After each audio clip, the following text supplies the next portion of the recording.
Donc, nous allons maintenant poursuivre. Maintenant, on va poursuivre avec l'équipe Myéline. Donc, j'invite l'équipe Myéline à partager l'écran et à présenter votre innovation. Donc, à vous. Est-ce que vous m'entendez bien? Super. OK. Alors, pour les personnes aveugles, comme ça avait été mentionné avant, je suis un grand brun mal rasé avec un chandail bleu. Et puis, j'ai des décorations derrière moi. Donc, nous, on est l'équipe de Myéline Solutions et nous, ce qu'on fait dans la vie, c'est qu'on fait des outils qui permettent à des intervenants de communiquer des informations avec des proches aidants, souvent, par exemple, comme j'ai la mère d'un enfant autiste, pour qu'ils puissent avoir accès à des outils régulièrement et puis vraiment pouvoir mieux aider leurs proches. Donc, ça se présente comme ça, par exemple, dans Synapsi. Je vous ai juste pris l'exemple d'un partage de contenu.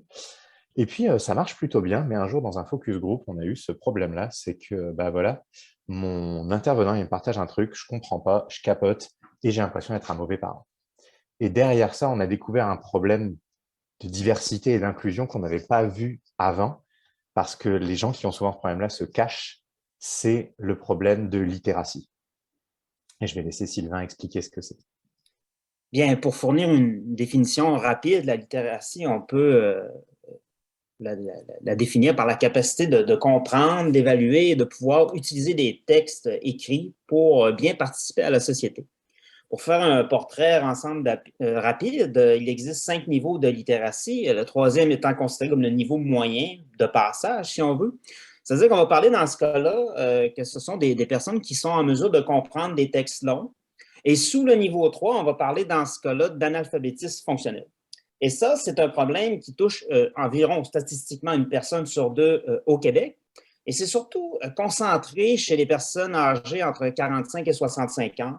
On retrouve aussi une plus forte proportion d'hommes que de femmes. Il y a plus d'allophones et d'immigrants aussi.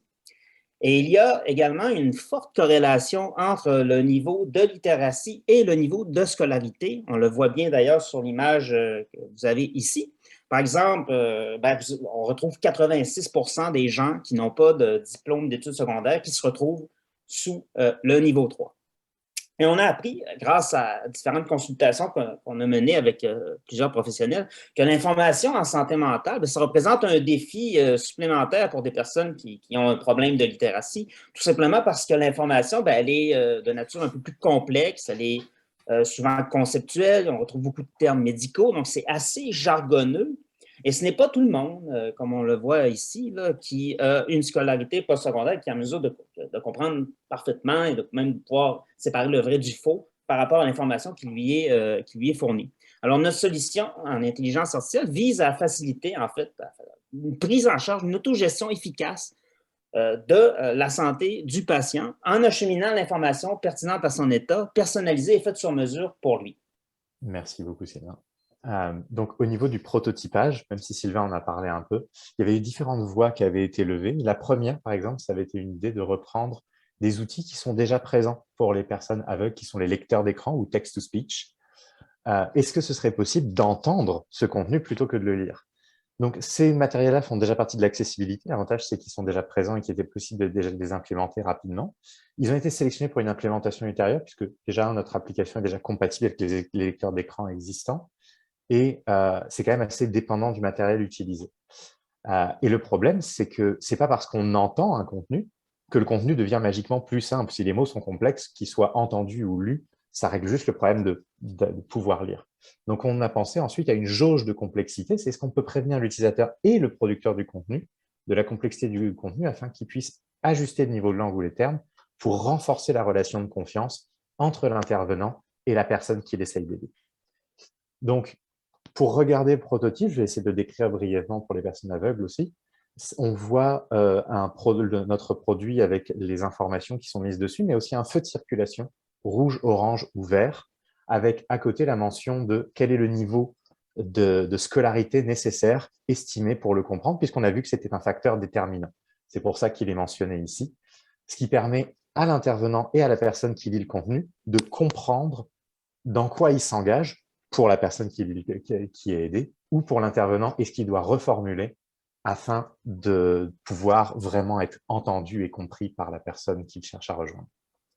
Au niveau des suites à donner au projet, vous allez voir dans un prochain pitch que c'est très proche d'un autre projet, et je ne veux pas faire de spoiler, donc je ne vais pas aller plus loin, mais on va faire une collaboration, on veut faire une collaboration avec le CHUM pour la suite de projet, parce que c'est aussi ça l'équité diversité inclusion, c'est de pas réinventer la roue et c'est de collaborer ensemble, au-delà de la volonté de chacun faire quelque chose qu'on aime bien, et notamment par le biais de notations standardisées. Et au niveau de l'amélioration du système, bah, on essaye de continuer la co-construction des utilisateurs, mais ce n'est pas facile de trouver ces utilisateurs, comme je disais, parce que cette diversité, c'est une diversité qui est souvent cachée, malheureusement.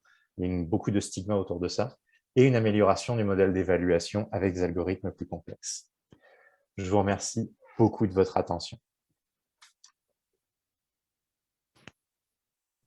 Bravo, bravo, c'était vraiment super. Félicitations à l'équipe Méline, très belle présentation, très claire aussi.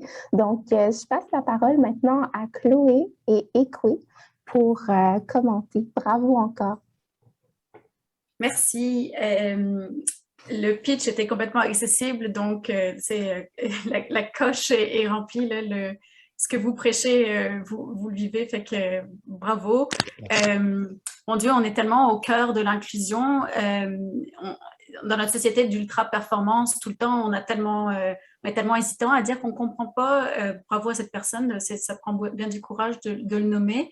53% de la population, ben, mon Dieu, parle-moi d'une solution qui touche la masse. On est complètement là dans un grand besoin, donc absolument bravo pour ça.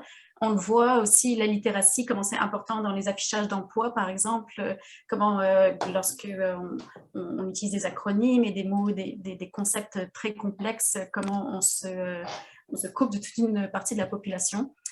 Donc, bravo pour l'initiative. Est-ce que, et puis, voilà ma question. Est-ce que, dans le fond, on pourrait peut-être essayer de reformuler le texte pour qu'il soit plus accessible? Parce que est-ce que je me trompe en pensant que, par exemple, afficher la difficulté du texte sous forme de couleur, ce serait remettre la charge sur l'utilisateur de s'adapter au texte, alors que peut-être le texte pourrait s'adapter à l'utilisateur? Si ma question fait du sens. Là, voilà. Merci. Merci beaucoup pour le retour. Et je vais continuer les commentaires. Très belle présentation. J'ai assisté donc aux séances de brainstorming et je suis très, très content de voir que ça aboutit vraiment à une solution très inclusive. Moi-même, j'ai ce problème-là des fois hein, quand je traite avec des médecins ou je traite avec des gens dans le domaine de la santé où on utilise des termes qui ne sont pas forcément familiers. Donc, moi, ce que j'aimerais dire, c'est que je suis très content que vous entamiez la collaboration avec le CHUM.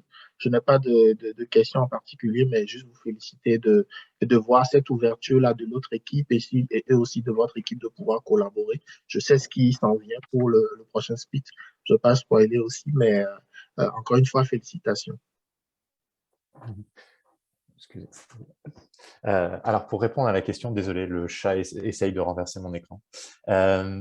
Donc, pour la question, est-ce qu'on peut reformuler le texte? C'est de la génération de texte et c'est un niveau un peu plus compliqué. Par contre, ce qui est intéressant, c'est que comme on a une estimation, justement, et qu'on a des reformulations qui pourraient être créées à terme par les utilisateurs, justement, quand il sera déployé dans le milieu preneur en production, ce qu'on peut simplement faire, c'est comme avec le travail qui a déjà été fait, créer un corpus, créer un dataset pour à terme générer justement des versions plus simples.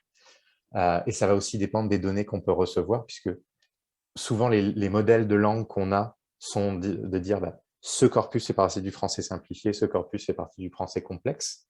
Mais on n'a pas forcément deux versions d'un même texte dans les deux. Donc c'est plus facile pour l'instant d'estimer que de générer, mais c'est clairement un objectif à terme, parce que je suis entièrement d'accord avec toi, Chloé, que pour l'instant, on est obligé, malheureusement, de mettre la pression sur l'utilisateur. Parfait. Donc, félicitations à l'équipe Méline pour ce beau travail.